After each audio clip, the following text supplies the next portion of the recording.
Welcome to 11 Plus Mums. Today's talk is going to be on planning, specifically for Year 5 students. The reason behind this video was really to think about or put out there how best to plan. What you'll find in your research when you're going through this 11 Plus process, everybody will have a different opinion on what you should do at what particular time. And I'm of the school where I feel like it's very much a personal thing. It just depends on what you need to do as a family, what your child needs, and how best that fits into your everyday life, as well as if you're using an external tutor. So the whole issue of planning, I feel, is very, very personal, but definitely there are common themes that run through this. It is the common themes that I wish to speak about today. We all have mock exams, we all have the actual exams. All those dates will be similar or the same depending on where you're sitting the exam and so forth. What you do with the time that you have, that makes the planning personal. So what does the plan look like for the 2021 children? So for me, we're in January. Children are at home with us. Okay, what do?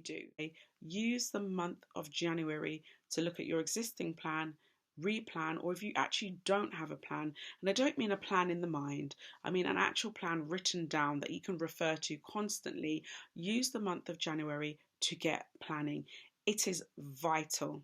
You guys are putting in a lot of time, a lot of effort, a lot of money to do this process. And I know no one sets out to fail whatsoever, but you cannot underestimate having a plan.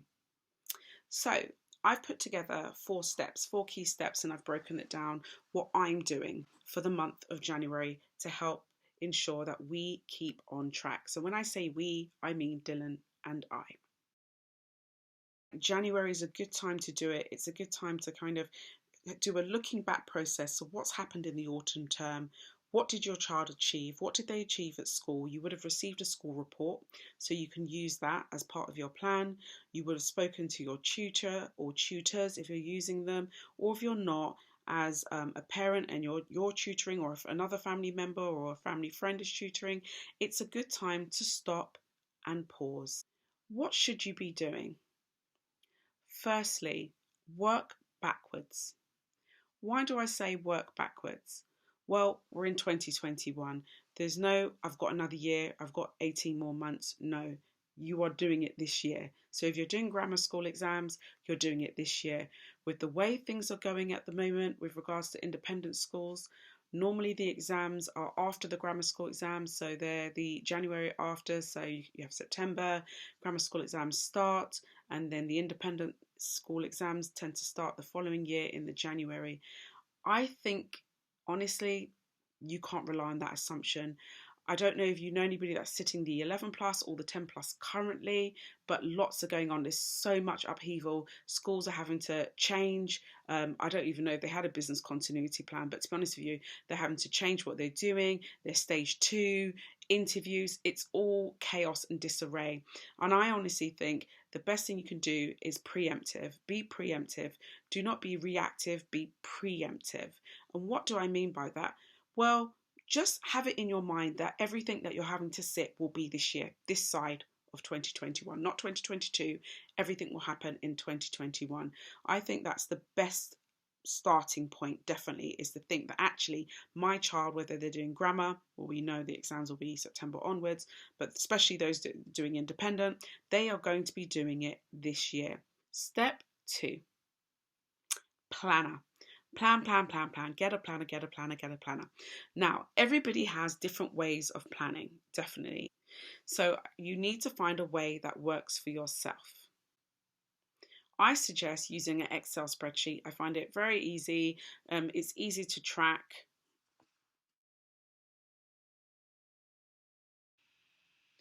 As you can see from step 2, I have listed multiple planners. You may think that this is excessive, but I actually don't believe so. I have a weekly schedule which lets me know what we're doing on a day-to-day basis. And I track key information, how he's been doing, areas of weakness, and further things to consider. I have a monthly schedule related to topics. So in this schedule, I break down all my topics into subtopics and even sub-subtopics. Reason being is because you may find that actually your child is really strong on something like fractions, but fractions is a very, very big topic. So they'll be good at, say, adding fractions with like denominators, but struggling with adding fractions with different denominators. They could be really good at timesing fractions, but actually struggle with the method when it's a division or improper fractions. So it's good to know your topics and the subtopics so you can drill down on the areas that need to be reviewed over time. I also have a progress tracker. Now you'd think, well, why would I need a progress tracker if I've got a monthly schedule and I've got a weekly schedule? The progress tracker actually tracks results. And when I mean results, I get Dylan to do 10-minute tests, 20-minute tests, 30-minute tests, 60-minute tests. And the reason why I do so is so I can track his stats. So it all sounds very weird and wonderful, but I believe you can tell a lot from statistics. If you start tracking how your child is doing, what you're hoping to see is a upward trajectory. Step 3, test weaknesses. Now, this is very important. I feel like this is fundamental to your preparation of how you're going to go forward this year. You need to test weaknesses this month. Why? So whatever the issues are, you'll be able to pinpoint them right now in the month of January. Use past papers. Now, I'm not saying go and do 11 plus papers right now.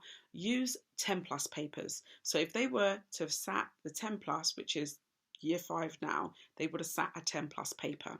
Use a 10 plus paper and put them under genuine timed conditions. Don't pressure them, but put them under timed conditions. The reason why I would say timed conditions, and I know people would disagree with me, is that you need to know how your child works. You need to know if they're quite methodical in the way they think, or actually they sit there and they stare off into the distance. You need to know that, and you need to know that now. For myself, last year, definitely being at home with Dylan, I noticed he lost a lot of time just staring off into the distance.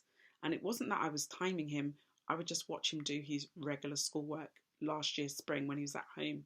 And I used to think, wow, what is this boy doing? Like, what's he doing?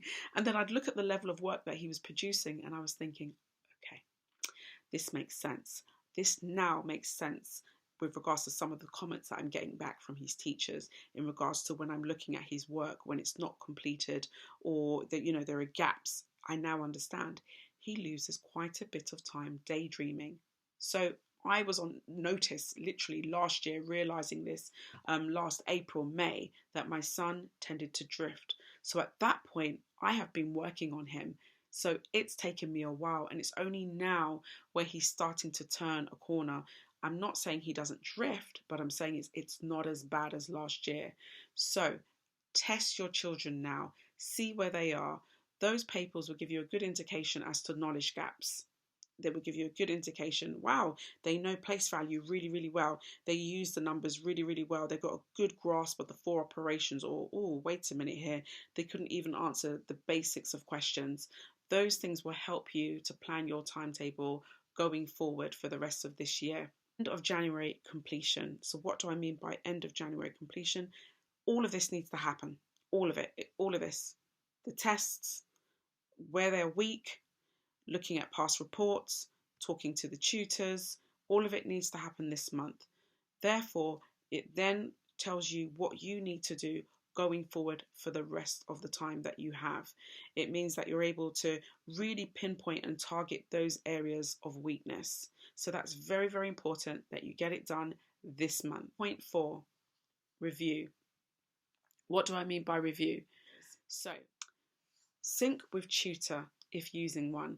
Now, when I say sync with Tutor, if you're externalizing some of this or all of it, you need to still be in tune with what your tutor is doing. I've had enough experience now to know that some tutors are quite good at keeping you abreast and explaining what's happened after a lesson, explaining a plan, etc., etc. But there are tutors out there that do not do that. They're very vague. They'll tell you that your child is doing good.